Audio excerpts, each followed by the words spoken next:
Hello everybody, it is Atomic Yeti. Welcome back to Let's Play Dark Souls. We are back in Firelink Shrine for the time being. Front pass, thanks to say. Fool. You could not be the chosen one. Enough. I shall slumber until I am awakened again. See you later. Yeah, so if you give Kath, or you plant the Lord Vessel via Kath first, he won't be particularly happy. Anyway, down here we have the skeletons. We didn't really come in this area. And you see, I've kind of switched out my weapons this time around. I had the bastard sword, which I'm going to be using later on. But right now I've got a divine, how is it pronounced now? Patzian, like just this little divine spear. So I can kind of turtle behind my shield if I really need to. Because the skeletons do actually get pretty mean.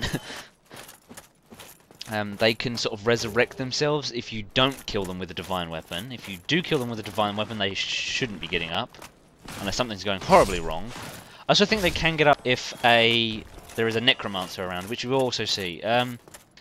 Because I haven't come out to the graveyard yet, I haven't even come to the catacombs yet. There's a lot of things that I never picked up here. So just like little poking him. Actually, saying that, because I just thought about this. When I went to play this, there was an update. Now the update is obviously going to be for the DLC, which comes out very soon. Well, okay, I lie.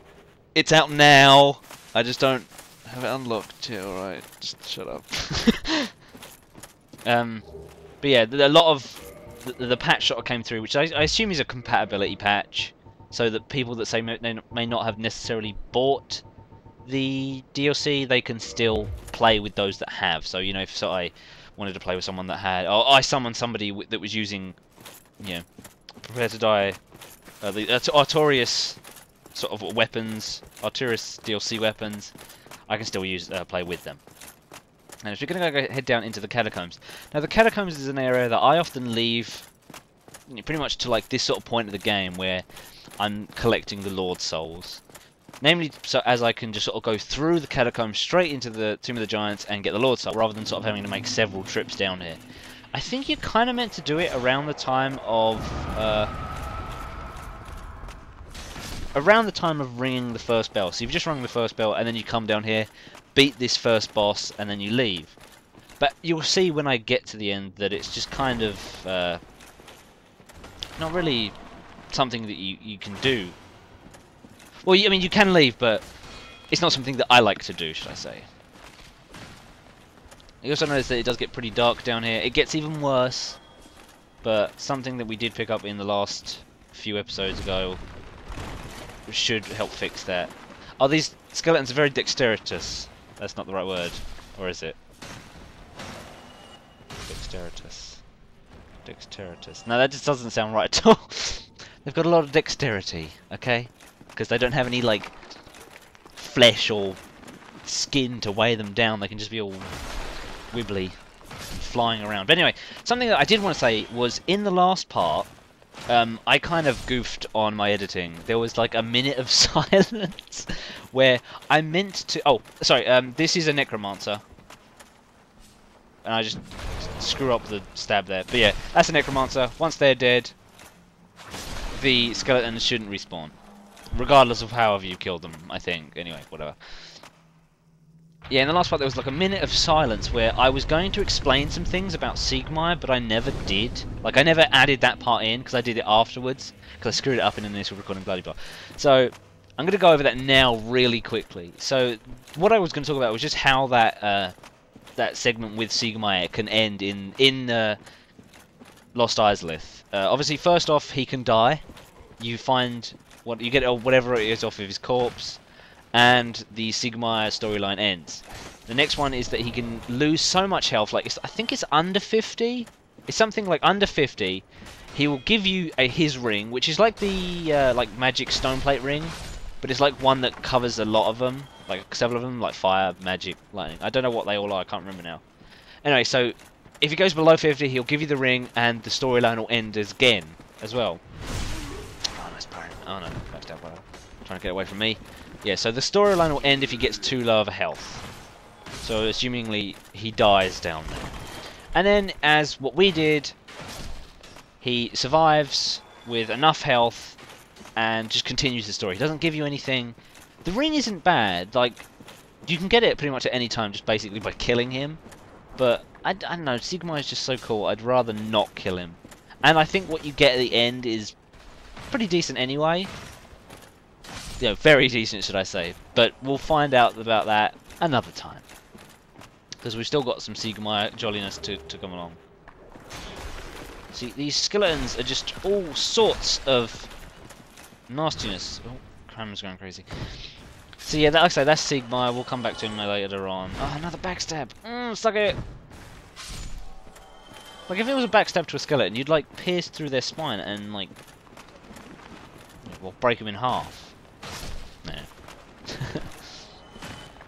These spooky, scary skeletons ain't no match for me and my divine spear.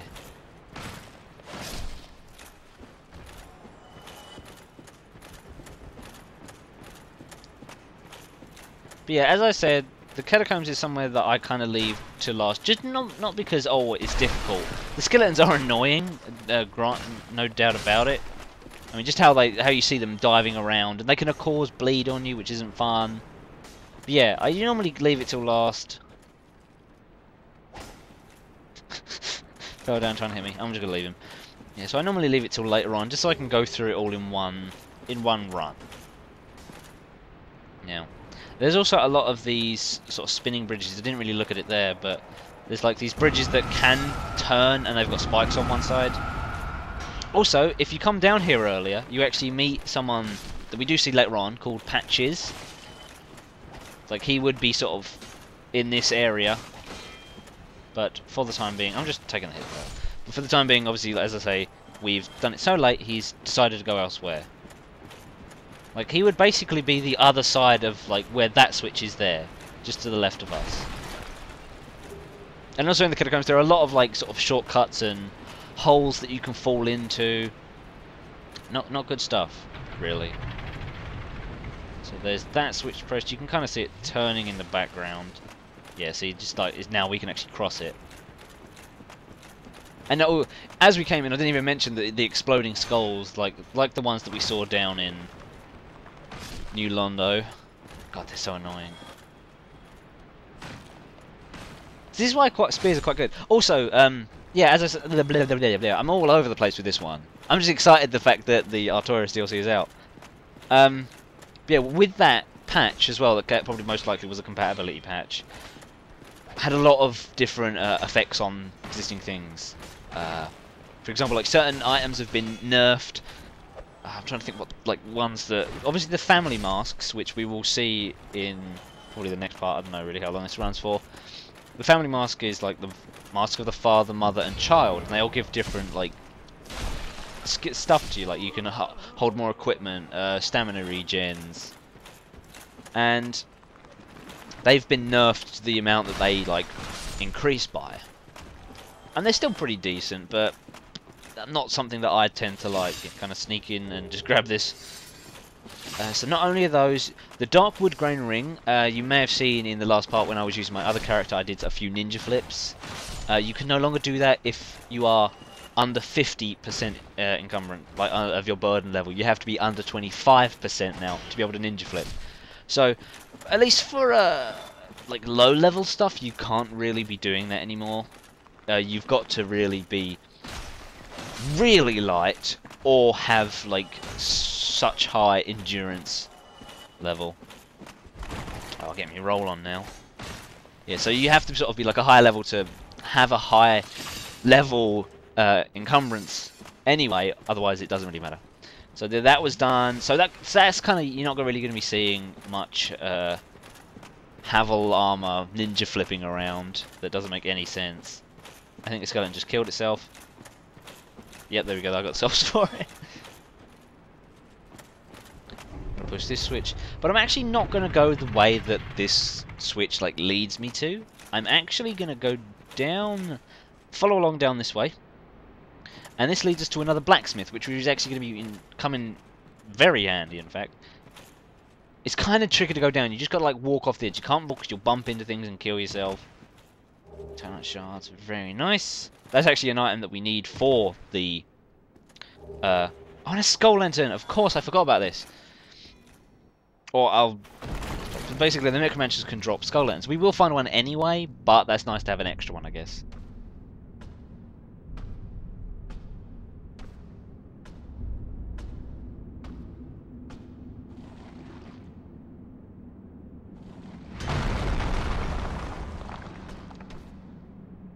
Be gone with you.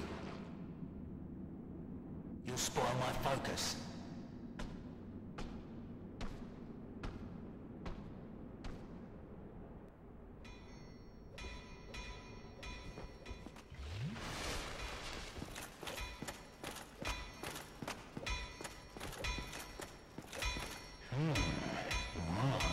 Is that an ember from New Londo? And a fine ember it be. What do you say? Why not leave it with me?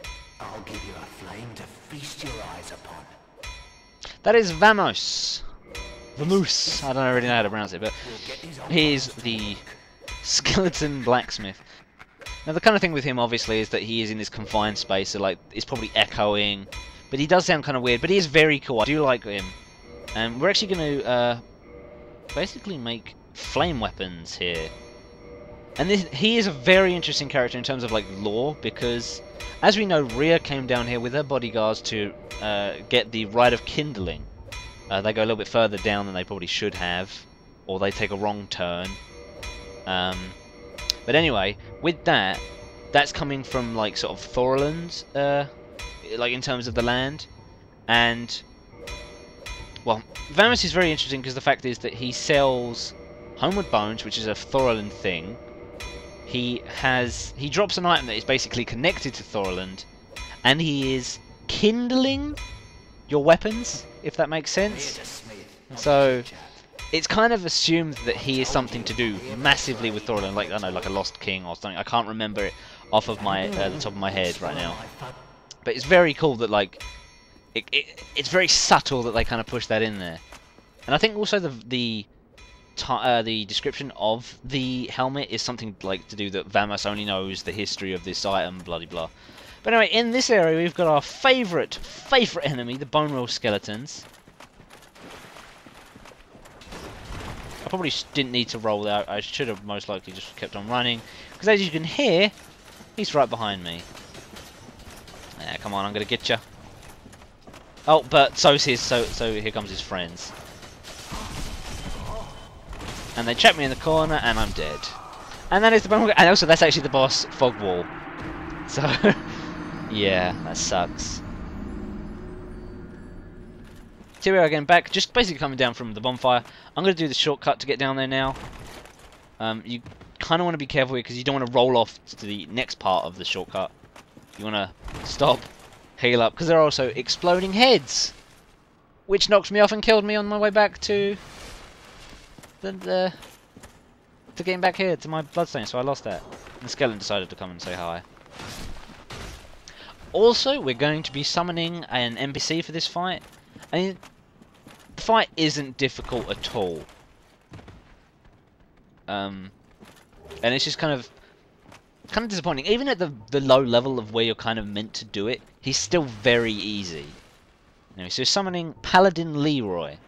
Now also, actually I decided to get out the binoculars. You cannot really see it here, but there is a Black Knight over there, and I think a couple of items. But anyway, there's Paladin Leroy. I know they can't tell, but I still like to bow to them. I think Paladin Leroy is something to do with Thorland, I'm not too sure. I can't really remember off the top of my head. Got Bone Skeleton, and he's just going to perpetually spin at me. I'm going to push Leroy off. Yeah, go on. Leroy, you go deal with it. Do it. Do it. Well done, Leroy. Yeah, Leroy uses miracles, much like sort of me at the moment, but he is a paladin, not just a normal knight. Anyway, I'm gonna head down to the boss Fogwall here. But yeah, even with Leroy, the fight is very easy. I mean, even without is what I'm trying to say. He is a very easy boss, and it's kind of, I don't want to say disappointing, but it's, you know, it's a bit bad. And I completely forgot that I had heal on this. So we just drop straight down, take a little bit of damage, sadly. But here we have Pinwheel. And you'll also see the family masks, which I mentioned just a few moments ago.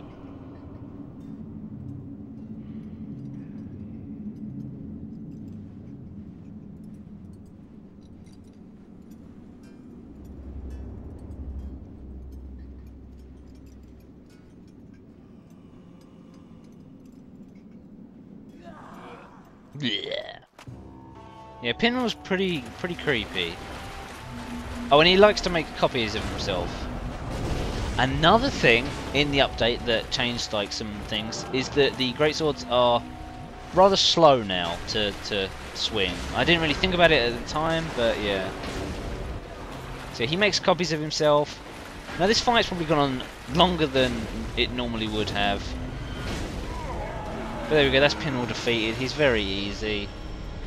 Thank you, Paladin Leroy. And we now got the Rite of Kindling, which means we can kindle bonfires further than normal. So rather than getting 10 Estus, we can now get like 20, I think is the max.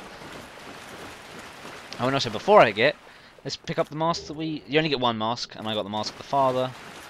Yeah, I think before it raised things like, I think they were all different numbers depending on what it was, but now they're just sort of a slightly lower increment. Now anyway, coming up here, we're going to see our next area. Well, we're going to try and see our next area. As you can see, it has just gone completely dark on us. But anyway, until next time, I've been Atomic Kitty. Thank you all for watching. And if I can see you next time, through all this darkness, I will see you then. Goodbye.